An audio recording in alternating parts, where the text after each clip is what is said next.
Tim Lantz, how are you? How's it going? I'm good, Mark. How are you? I'm doing amazing today. It's great to have you on. Yeah, it's great to be here. It looks like it's pretty sunny on your end. It's actually a lovely day here in Milwaukee as well. I was actually out in the yard working a little bit early this morning before it got too hot. That's awesome. I think the spring is starting to shift for you guys, right? Yeah, it's starting. That's So awesome. summer's a pretty short season here usually. Yeah, yeah. Well, you got to take every day you have, right? Yeah, we make the most of it for Yeah. sure. So Awesome. Well, I'm so excited to get to do this interview today. I know yeah, we've known each other for I want to say about 6, 8 months now, yeah, it's been and about had that. an amazing time getting to work with you and your partner Angela. And more or less, I want to talk about Starlet Galleria and Tendeza Moda, and what are some of the awesome things you guys are doing with the brand. And but before we get there, I would love to just you to share a little bit about your background. I know you have decades of experience in corporate America, and I'd love to just hear how you got started and what's your origin story and background. Yeah, for sure. You know, it's been an interesting journey, and I think I love people, and I believe that people are at the core of everything, right? Even in business, a lot of people focus on products or technology, but you don't have those things without human beings. And so, my story and kind of journey have been, I think, an interesting one. I actually, believe it or not, started out in retail um, when I was young, and kind of worked as I was going through school, and then I said the one industry I would never work in would be healthcare because my mom was in healthcare and I saw just how incredibly difficult a field that is and how many challenges there are. And so when I finished my degree, I of course went into healthcare. Um, so I started out doing actual, consulting for major health systems and hospitals around the country. Got to travel a lot, and we did a variety of things from helping them kind of turn around financially and be financially healthy to working really directly with the doctors and nurses and other clinicians to help them provide better care for patients and be more efficient and have higher quality. And so that was kind of how I got my start. Was in the healthcare side, more on the consulting, and then over the last, I guess, 20 years was an executive in a couple different companies, all in the healthcare space, but more focused on healthcare technology. So most recently, I was the global president of a medical technology company that built technology systems, including AI and video based and machine based learning for doctors and nurses to use in the operating room to help surgeries be safer. Um, never thought I would be running a e-commerce business necessarily, but COVID was pretty tough on I think everybody, kind of everywhere in the world, and um, we navigated it very successfully, but it took a toll on a lot of us. I think in terms of hours, I was working 80 to 100-hour work weeks. My last year at the company, I checked my Marriott status, and I had spent 162 days in Marriott hotels in about 8 different countries, Wow. and went through some pretty difficult life experiences.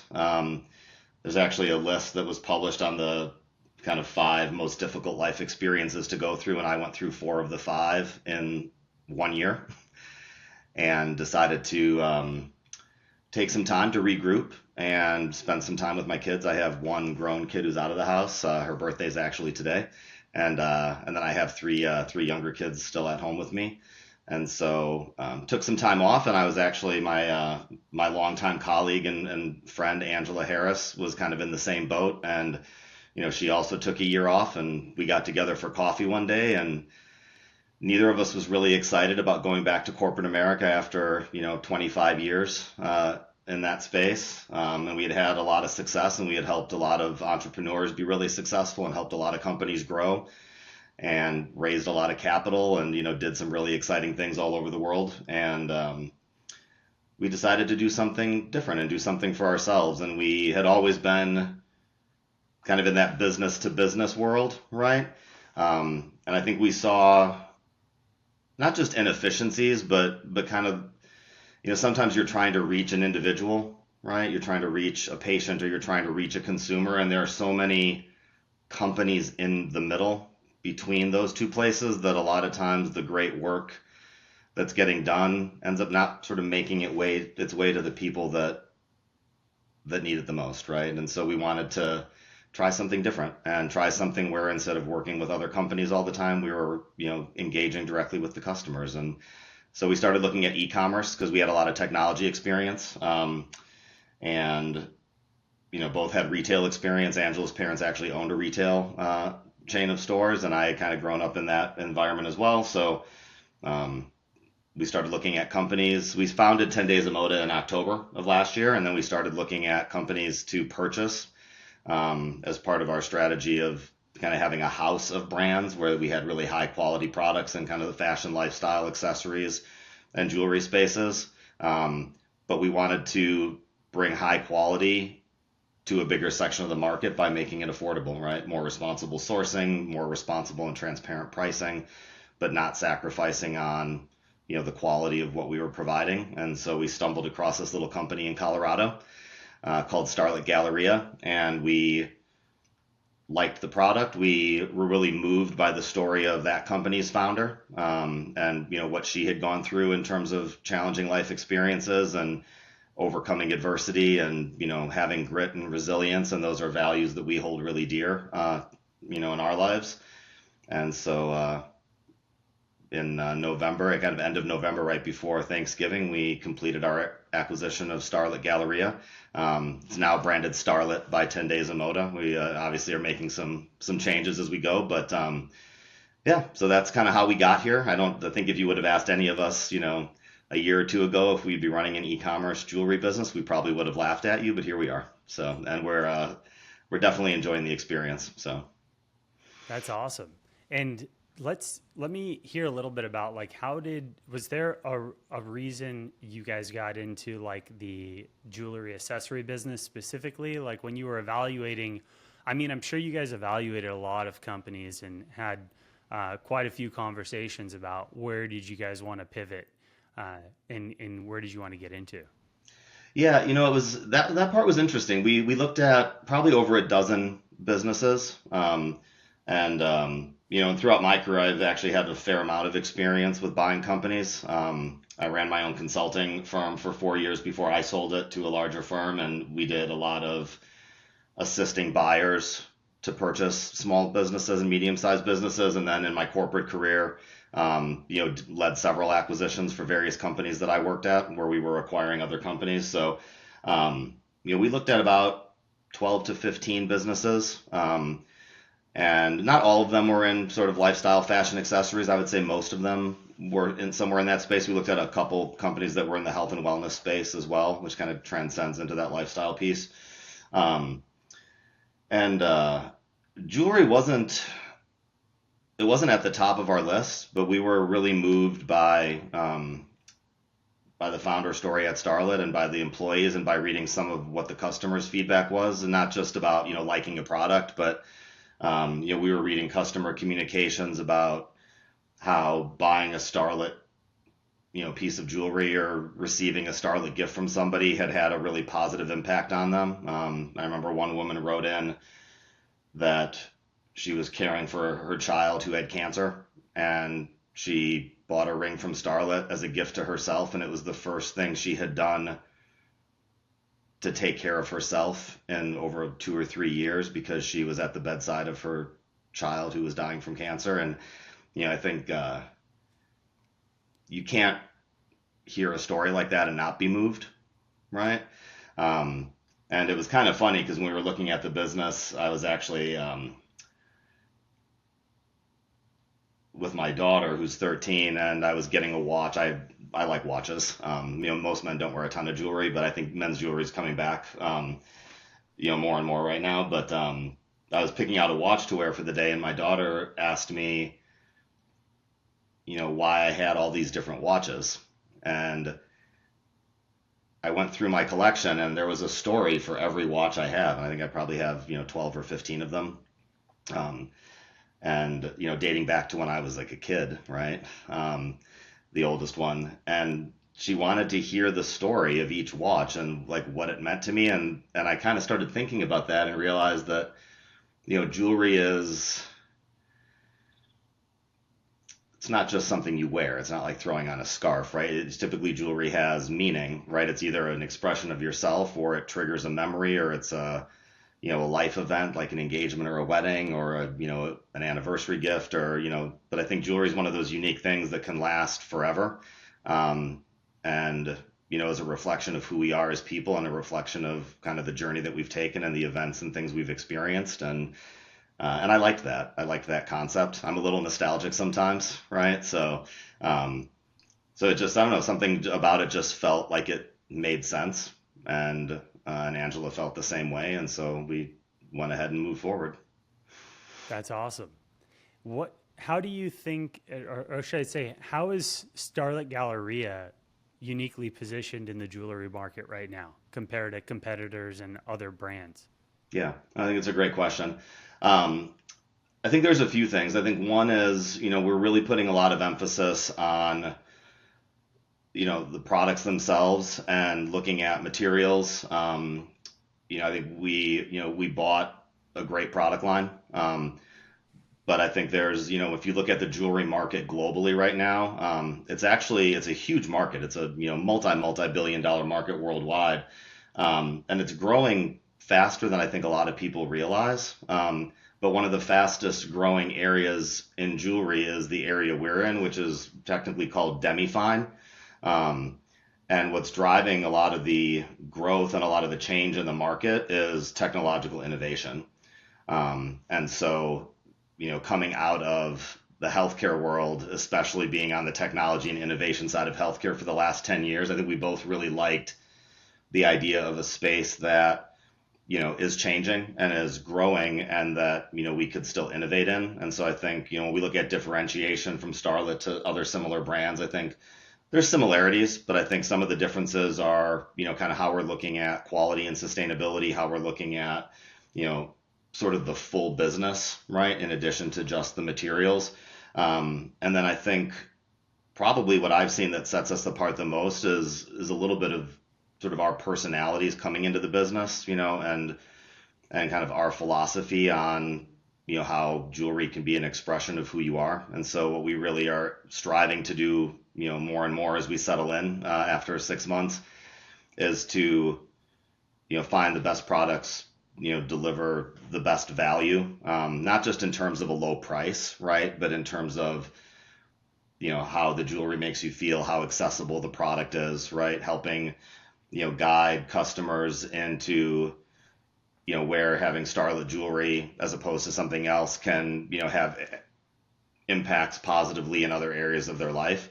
And then, bringing in that social responsibility piece of it along with that. So looking at, how we think about philanthropy, how we think about, partnering with different organizations. We are on the verge of launching a kind of new tier of our affiliate program that's going to be really geared towards partnering with nonprofits and very specific segments of the market to help support the work that they do through the work that we do.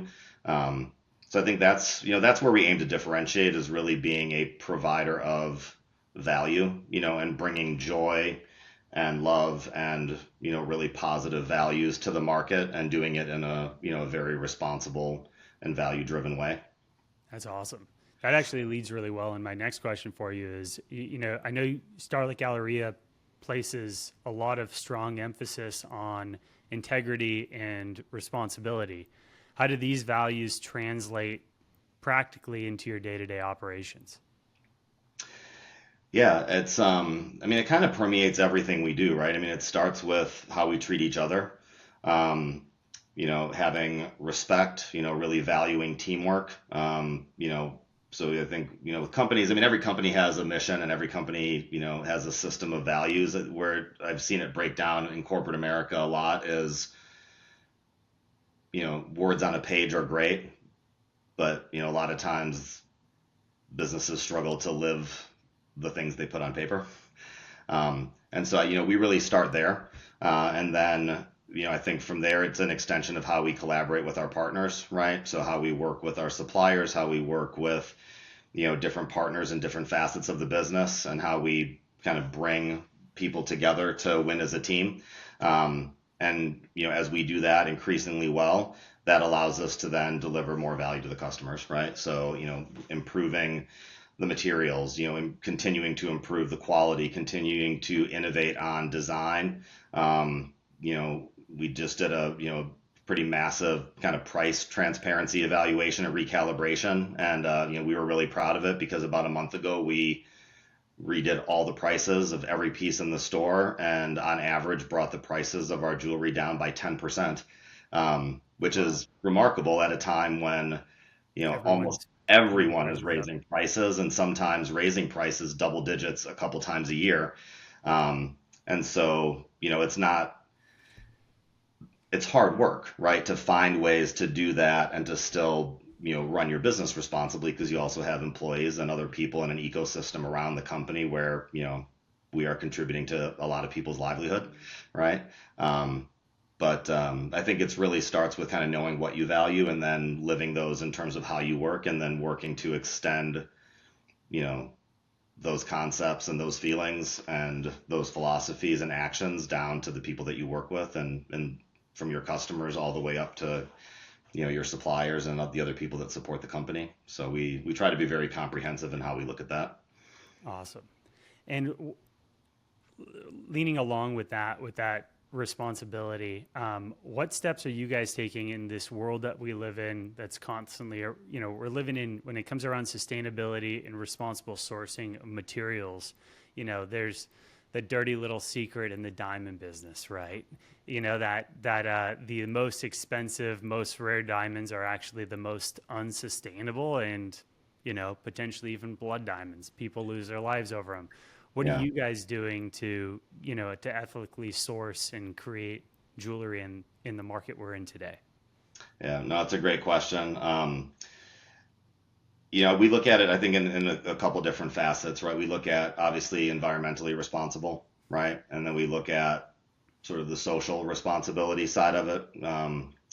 And then the other area that we look at, and my background's more on the finance side, is what I did a lot in my career before this. We also look at, how can we propose kind of financial responsibility, right? Um, and so, on the environmental side, it's kind of a no-brainer, and that's one of the things that's changing the industry, right? Is sort of innovation around what can be done with jewelry, in a lab that has a much, much lower environmental footprint. And we did a lot of research on this. I was actually shocked to realize, I mean, you always think mining is sort of damaging, but the amount of, you know, land deforestation, waste that is produced from mined diamonds. It was staggering for me. They actually, as we launch our new website next week, there's going to be a whole section of the website that actually provides some of those statistics. Um, but, to get a 1 carat diamond that goes in a ring, you know, it's destroying an incredible amount of the environment, right? And producing an incredible amount of waste that in a lot of the areas where they're mined, that waste actually then seeps back into the groundwater, can harm the people in those areas of the world where this mining occurs. So it was, I mean, I knew it was bad, but I've become a lot more educated on it, and it's just staggering how much of a negative impact it has. My oldest daughter, who's out of the house, is actually has her master's degree from Duke in environmental management, and she works Wow. in conservation and also with endangered species and also land preservation for Native Americans, right, to help make sure that their land isn't being negatively impacted by things that are going on outside of their control. So that part's like pretty near and dear to my heart, from a family perspective. And when you get into, lab created gems, there's been so much advancement in science there, but every gemstone, you know, it's a chemical compound, right? And so to be able to grow a gem in a lab of any kind, right, has significantly lower environmental footprint, significantly lower social impact in terms of, I mean, blood diamonds is like the extreme, right, that you talked about, but and essentially from a chemical standpoint, they're identical, right? The interesting thing, because we use a lot of cubic zirconia in our jewelry, and we've done some evaluation on different gemstones. But one of the things that was fascinating to me is that diamonds aren't actually rare. um, and I think, I read a lot about this, but the De Beers Diamond Company has had a global monopoly since the early 1900s. And if you've ever read The Power of Habit, which is an excellent book, there you give some other examples of this outside of the jewelry industry where really great marketing in kind of the 1930s to 1960s, when people really started to like understand human psychology, right? It changed marketing, and marketers got really good at training us to do what they wanted. And so the diamond industry specifically is like, was sort of created by a really excellent marketing strategy. And because there was a monopoly on diamonds and basically one company controlling, almost all of the diamond supply in the world, they were able to also manipulate prices, right? So they took something that is incredibly abundant in nature and restricted the supply, wrapped an amazing promotional campaign around it, right? Diamonds are forever, right? Like diamonds And then, are a girl's best and friend. then created their own certification process Created their that they yep, and control. then Yeah. and then they just restricted how much supply they would put out into the market. And when you restrict supply and get people excited about buying, it makes the price go up, right? And so here we are, that was in the 30s, 40s, I think, is when those campaigns came out. So we're almost, 75 years later, right? 80 years later. And we have an entire society that has grown up thinking that, if you love someone and you want them to marry you have to go spend 2 months of your salary before taxes, to buy a shiny rock that's not that rare, but that is massively inflated in terms of its price. And if you work really hard and you want to show your status or have people, respect you, you have to go out and do the same thing. And so it's one of the most successful marketing campaigns in history, and it's really had legs. And I'll be honest, I've bought very expensive jewelry for my ex-wife, over the 17 years that we were together. And I wish I had some of that money back. So, um, so I think that, and that's where we get into kind of the social and financial responsibility piece. I mean, I social in the sense that, when we source and produce, we want to make sure that we're working with, vendors around the world that are treating their employees well and fairly, right? From a labor standpoint, but also I think, we have a responsibility to the consumer to, try to educate, right? And dispel some of the marketing fantasy that's been created, and help them, choose the best thing for them. And, with the way the economy's been, especially of late, and, a lot of the changes that we're feeling as a society and the rising costs of so many things, falling prey to a 70-year-old marketing campaign and, spending more than you can, potentially afford on a ring when there are excellent alternatives that will help you redeploy that money somewhere else.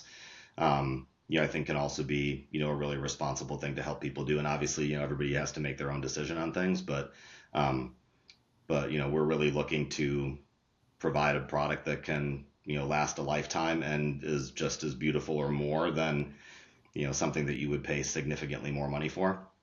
And it was actually funny too, because in my research, and I had never known this. I always thought cubic zirconia was originally created in a lab, but cubic zirconia actually is found in nature.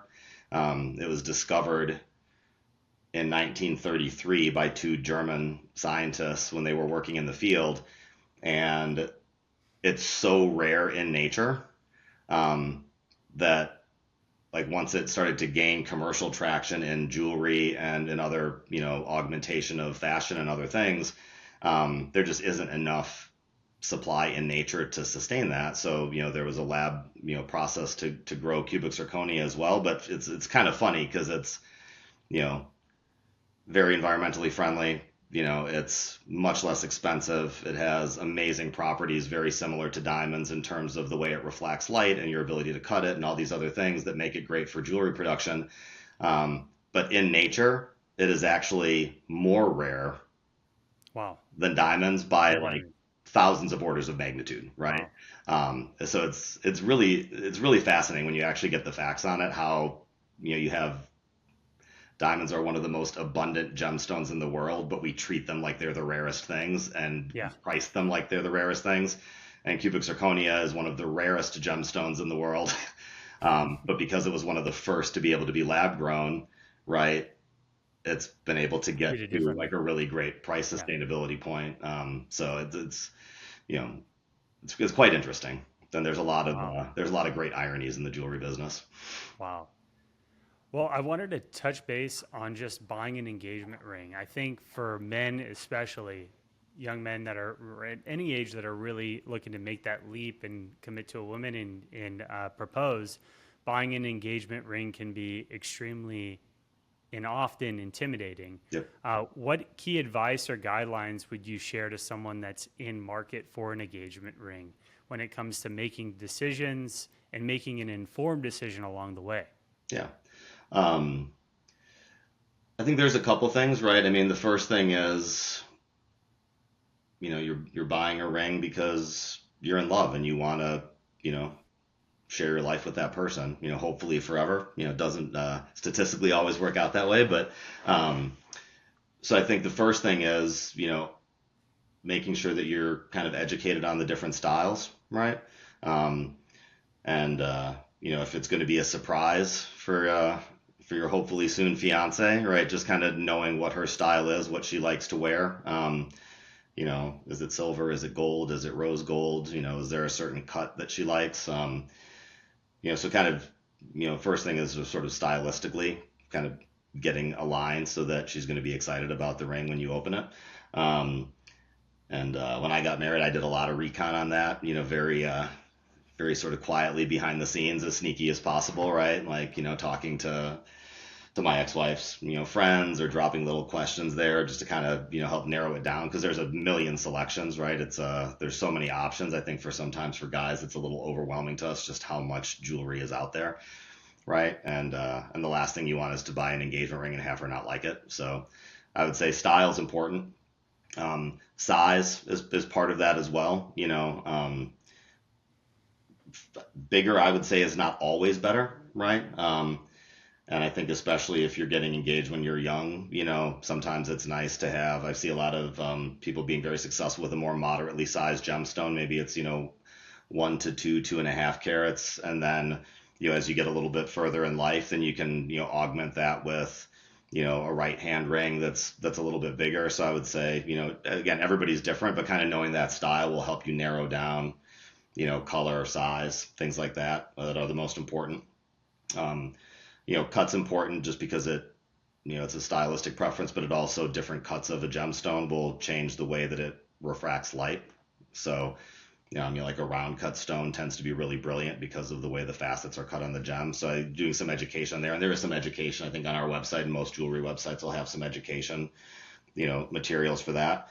And I think the other thing is understanding price and budget, right? And just being, you know, realistic about where you're at in life. I remember when I got engaged. I won't bore you with the entire story, but I was early in my career, and I was okay, but I didn't make a ton of money, right? And so it was a really big swing at the time for me to spend that kind of money on a diamond. And she loved it and she was really happy with it and I felt good about it, but it was, it had a lot of financial impact, and then you kind of had to weather that for a while and until you could kind of get over the price tag. And I hear a lot of people talk about with engagement rings, like, diamond versus, cubic zirconia, which is what we use. There's also moissanite, which is another kind of lab created gem that's similar to diamonds. It has a more of a yellow tint, so we chose not to use it just because we don't kind of like the way it reflects the light and the clarity of it. We think cubic zirconia is better for that. But people talk about like value, like, well, but a diamond's going to hold its value. It's also kind of a fallacy, right? Like, you know, it will hold its value in the sense that you paid a lot more for it in the beginning, right? Um, For sure. but they But don't it's not appreciate. like it's not like a, a Patek watch that No, you're gonna buy and it's gonna no, go up in value over no. time. It's, It's yeah, unless it's incredibly, perfect and incredibly gigantic, right? And you're someone famous that owned it, right? right. Like it's a depreciating asset, right? And so, and the thing that I always find funny about that argument too is if you're married forever, like my grandparents were married for 62 years, um, you don't care about the resale value, right? You're wearing it. Um, and if the marriage doesn't work out and you get divorced, because I recently went through this, you don't get the ring back, right? So it's always a kind of a funny argument to me. Even at the time, I thought it was funny. But I think sometimes, again, that's where like the marketing thing. I think we all kind of, and myself included, fell victim to a little bit of that, that marketing buzz from 70 years ago. So I would say I think style, size, kind of how you want it to sparkle, and then the aesthetics are the most important things. And then really looking at your budget, right? And looking at what you can afford. And I think there's also some big trade-offs that I think people don't think about. I was we've done some work with the Knot in the past, and I was on their website just doing a little bit of researching for our new website recently, and they had a great study that last year the average cost of a honeymoon for a newly married couple was $5,300, right? Um, so if you think about, we have engagement rings that are beautiful, right, on our site, great materials, and you might pay 150 to 350, right, for a ring. To do that same ring, even in like a lab created diamond, you're probably looking at 4, 5, 6, 7,000. And if you go into that same ring in a mined diamond or like a comparable It'd ring be size, 15 to 30. you're Yeah. looking at 16 to 30,000. So even on a lab created, if I can spend under 1,000 for a beautiful high quality ring that's going to last forever, instead of spending 4, 5, 6,000, you just paid for your honeymoon, right? Oh, Like absolutely. you're And off I to think Hawaii there's flying first class. So 100%. And I think in today's age too, a lot of women, at least I've like one of my wife's friends got engaged and is getting married this summer. And, her fiance wasn't in the position to spend 15 to 30K on a not even 5 to 8K. yeah, But she cared about having a nice sized rock. hmm That was big, most important thing to her, yeah, And I oh, think I at the agree. end of the day, that pressure, even like we talked about, going big. If you want something, you can get that for 350 to $500. Yep. And like you said, you can take that time. And I know one of the best parts about me specifically getting married last year was the honeymoon. Congratulations, by the way. Thank you. Appreciate that. It was, it's getting to spend, 2 weeks in off the, the coast off the Amalfi coast and in Capri and in Yeah, Ischia. That was memories that I'll take down to the grave. That was amazing. yeah, And I think about, when it comes to financial responsibility, everyone has to be realistic. yeah, This isn't like we're not living in a time. If you want to get ahead in life, you want to have a better life with the person that you're starting a life with today yeah, in 5, 10, 20 years, you don't want to start that off foundationally by taking out loans for a wedding and for a ring, yep, right? yeah. Well, and it's still, I mean, this hasn't changed in years, but if you look at the reasons why marriages struggle, um, responsibility over finances is consistently in the top, 3 or 5 reasons that marriages end up breaking up, right? And you look at, the cost of sending kids to college. I have one kid through college and grad school, and and 3 others still at home. But one of them's 13, so she's about to get into high school, and it's a kind of funny if you take in our $16,000 ring example, right? If you were going to go buy a mined diamond somewhere, and I'm not even talking about going to like Tiffany's or Cartier, right? You're just going to like a nice decent size jewelry store with it, and you're getting a mid-grade diamond at 2 carats. you're going to spend 16 to $20,000. If you took that money and you put it in a money market account right now at, or in like a CD even at 5 or 6% interest, by the time, let's say you have a kid 2 years after you get married, by the time that first kid is ready to go to college, that money that you would have spent on the ring will have grown into enough to pay for at least their first 3 years of college tuition at the current rate of inflation. Yeah. Right. So I think it's, again, like just where these trade-offs are. When I look back on 17 years of marriage, I have so many happy memories, but the memories aren't about stuff, right? Like the happiness came from the shared experience. It came from, trips my ex-wife and I took. It came from trips we took our kids on. It's like those special moments. And that's, it kind of takes us full circle to, why we decided to buy Starlette to begin with. If we can provide great jewelry that lasts a lifetime and do it at a reachable price point, you can actually afford to commemorate more of those experiences, right? And I had a great experience earlier this week. We had done a pretty sizable donation for an organization here in Milwaukee where we're headquartered, and they use theater to kind of teach kids, life values, leadership skills. So it's really about, education and community development. They do outreach into the public schools that have defunded most of the arts education. So they send teachers out into the schools. And so we did a pretty big donation there, and I always like people to pick out their own things. So for like the winners, I've been doing kind of going out and spending like a half hour, 45 minutes and actually going out to them and giving them a personalized Starlette shopping experience. Oh, And that's so awesome. you can see some of the cases behind me on the shelf. So, we'll take like not everything we have, but we'll take like a pretty big sample set of everything and let them pick the things that they like the most. And I had this experience on Monday where I went to the winner's home and I met with her and gave her kind of that personalized Starlette experience.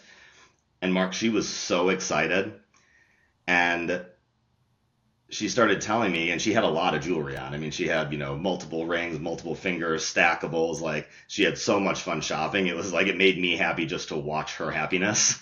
But it was so neat because as she was shopping, she was telling me like, oh, like, this one, I wore when I was a teacher. And then like, when I had to travel from school to school, I stopped using that style. But now that I'm retired, I could do this, and your jewelry is perfect for that. And then she was like running back to her jewelry box and getting other pieces that she had collected over time. And it was kind of like my watch story.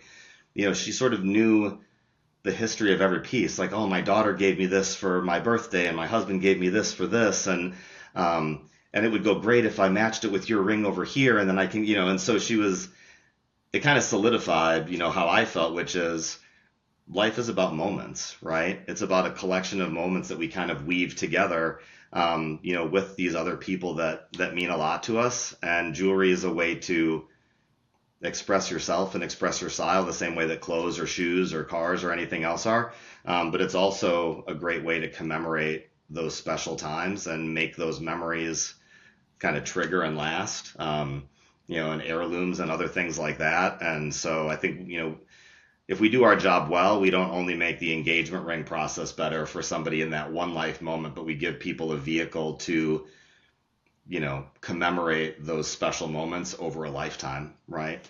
And, hopefully share them with their children someday, or, other things like that create those heirlooms. So, I get really excited about things like that. And I get really excited, being able to, because with an e-commerce, you don't often get to like see your customers face to face. But the way we've done some of the charitable work that we do, it's given us an opportunity to actually meet with, with our customers and, and spend time with them one-on-one. And it's been really neat. That's awesome. No, it's so cool. Well, Tim, thanks so much for joining in today and letting me interview you. Like, for everyone that's listening, how can they either get in touch with you, or how can they experience Starlette Galleria? Yeah. So getting in touch with me, you can always reach out either via the website, or I don't know, Mark, if people want to get in touch directly, I guess they could probably, reach out to you, and then, you can let me know who they are, and I'm, maybe I can have you share my contact information. I don't necessarily want it fully posted, For sure. but yeah, happy to engage with people if somebody wants to meet directly. And then with the amazing Bread Loaf team, we have our new website launching next week. So the current site is starletgalleria.com. And as I mentioned, we're in the rebranding. We've sort of taken the Galleria part off the name. So the new website will be shopstarlet.com, and will be launching next week. So you can go to kind of either site. If you go to the original site, it'll automatically forward you to the new one. And then there's some different ways to get in touch with us, on there, from dropping an email to, we have a like kind of a chat feature. We also have revamped our kind of partnership program. So if someone's interested in being a creator or affiliate, they can register on the website for that. We also have a kind of corporate affiliate program to work with like wedding planners or other people that are kind of in the space.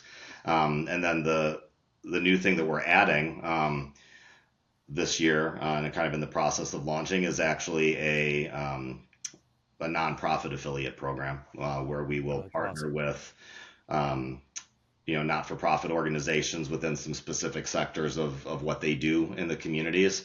And we'll partner with them as an affiliate, so that a percentage of our sales will then go to support those organizations that are doing great things in the community. And we focus on the areas of healthcare, education, homelessness, and kind of providing basic needs to people, to help them get back on their feet if they've fallen on hard times. And then also working with, victims of, kind of domestic abuse, human trafficking, things like that. So those are sort of where, Angela and I have our passions in terms of our philanthropy. And so those are kind of the core tenets that that program will work with. And it's called the Reach for the Stars program. And it's kind of at the Tendeza Moda level. So even as we add, new brands to the family of brands under Tendeza over time, that Will be part a of the part of it. program will Yeah. be consistent across all of our companies. Awesome. Well, thanks, Tim. And like I said, I'll put notes to the new URL in the show notes as well, so it's easy to access. But Fantastic. thanks so much for joining today. Really Awesome. appreciate it. Yep. Mark, thanks for having me. It's been a pleasure. Thanks, Tim. Take care.